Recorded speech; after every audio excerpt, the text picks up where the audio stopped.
My dad finally learned the truth about my stepsister, but it took 16 years. I had to live with the dangers that my stepsister posed to my life until I was 28 years old. By then, she had betrayed me 4 different times and generally made my life hell.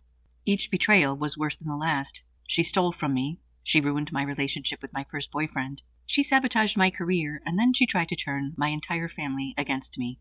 For 16 years, my dad and stepmom tended to believe her, take her side, see me as the problem, until the day I finally exposed everything.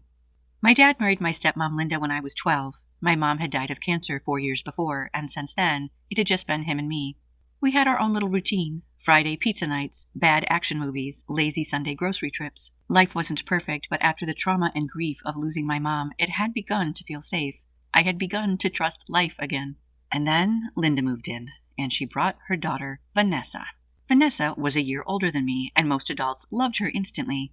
She had a very polished, sweet personality around them.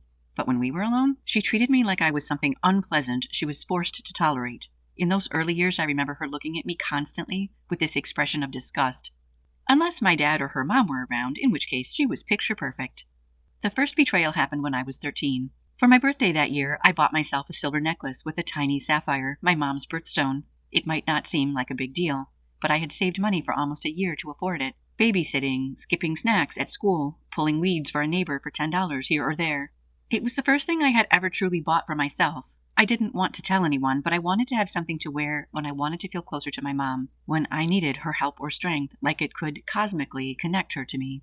And one afternoon I came home from school, and I saw Vanessa wearing it, standing in the hallway mirror. My necklace. I immediately said, "That's mine." She didn't even look nervous. She just smiled and said, "No, it isn't." At dinner I told my dad and Linda that I had bought it. I didn't explain why. And Vanessa started crying almost immediately. Linda hugged her and explained that Vanessa's aunt had given it to her. That was apparently what Vanessa had said.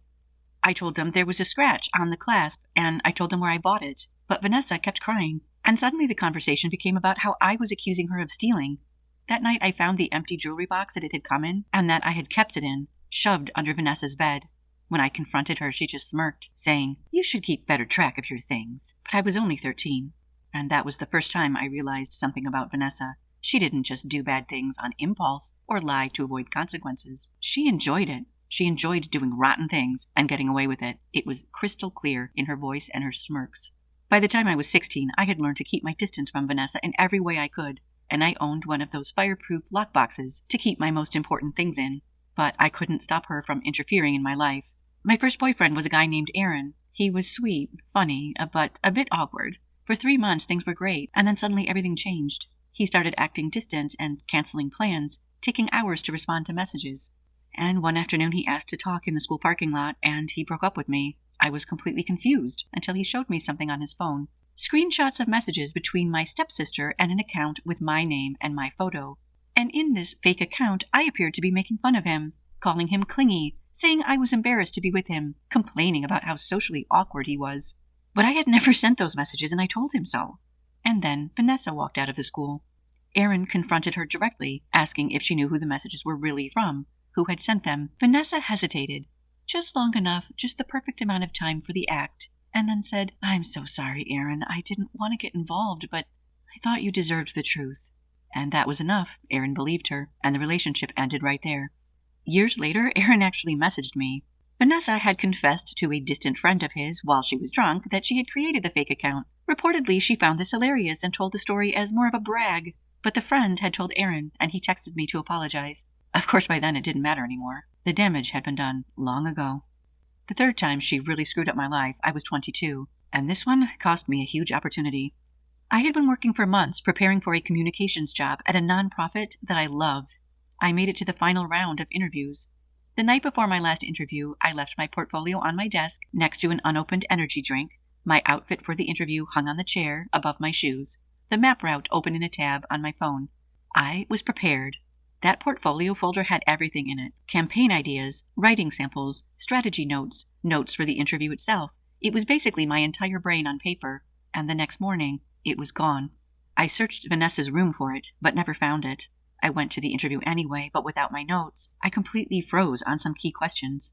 2 weeks later, I got the rejection email. And just a few days after that, Vanessa came home to announce that a marketing agency had hired her as their junior copywriter. As she bragged about it to Mom and Dad, I checked her social media. She had posted about it, and she had described her brilliant ideas that had clinched her the job.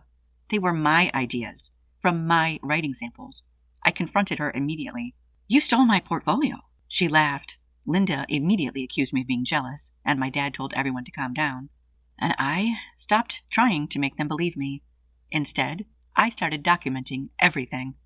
When I was 28, my dad had a mild heart attack. Thankfully, he recovered. But it scared me enough that I started going to medical appointments with him whenever I could, and coming over every weekend to help out, cooking meals for the week, running errands. And then one day my dad told us that he planned to write his will. No big deal, he assured us, just practical planning. But it was hard for me, contemplating him being gone. I had a resurgence of grief for my mom, but I tried to hide my feelings. He was just trying to take care of everyone, and it needed to be done. A couple weeks later, my aunt called me and asked why I was pressuring my dad to cut Vanessa out of the will. I was shocked. And then she told me something. Vanessa had been showing relatives fake screenshots of texts from me, out of her old playbook, I guess. Messages where I called her a burden, or where I said Dad owed me money. Fake messages, again. But this time, I was ready, because I had spent the last few years collecting proof. I asked my dad to gather the extended family at the house that Saturday. And once everyone had arrived, I started placing printed pages on the dining room table. I had images of the fake account messages that she had sent to Aaron all those years ago, alongside images of my actual account, which had a different username. I had printouts of the same items in my portfolio, along with metadata showing that these files had been saved long before Vanessa ever interviewed at her marketing firm. Proof that her ideas were actually my stolen ideas. And the rejection letter from the nonprofit, because I didn't have my portfolio with me at the final interview. I explained about the necklace and its significance because it was my mother's birthstone, and how she had taken something from me that was not just material. I glanced at Dad and thought his eyes were looking a bit red. I showed them the actual usernames on all my social media accounts, very similar to the ones she had used, but not quite the same, and I assured them that I had not written any of the messages Vanessa had shown them. If she had shared a screenshot, that was pretty much proof it was faked. The room went completely silent. My aunt, the one who had told me what was going on, stepped forward and gave me a small side hug and said, "I'm really sorry, honey." Vanessa tried crying first. Then she tried yelling. Linda stood up to confront me and said, "You humiliated my daughter because you've always been jealous of her." And finally she turned to my dad and said, "You need to choose right now, your wife and stepdaughter or her." The room felt like it had stopped breathing. My dad stood up slowly and then said, "Her name is Claire." And then he looked at Vanessa. "You will never lie about her again, and you don't need to worry about the will anymore." Linda grabbed Vanessa and stormed out of the house, the door slamming behind them. It felt like for the first time in 16 years, my dad finally believed me. Some people can get away with lies for a very long time, but the truth only needs one clarifying moment, and when that moment comes, everything changes. If you enjoyed this reading, please hit like and subscribe so you don't miss future stories. We'd love to hear from you in the comments. This has been Tales by Rachel, where we breathe life into every story.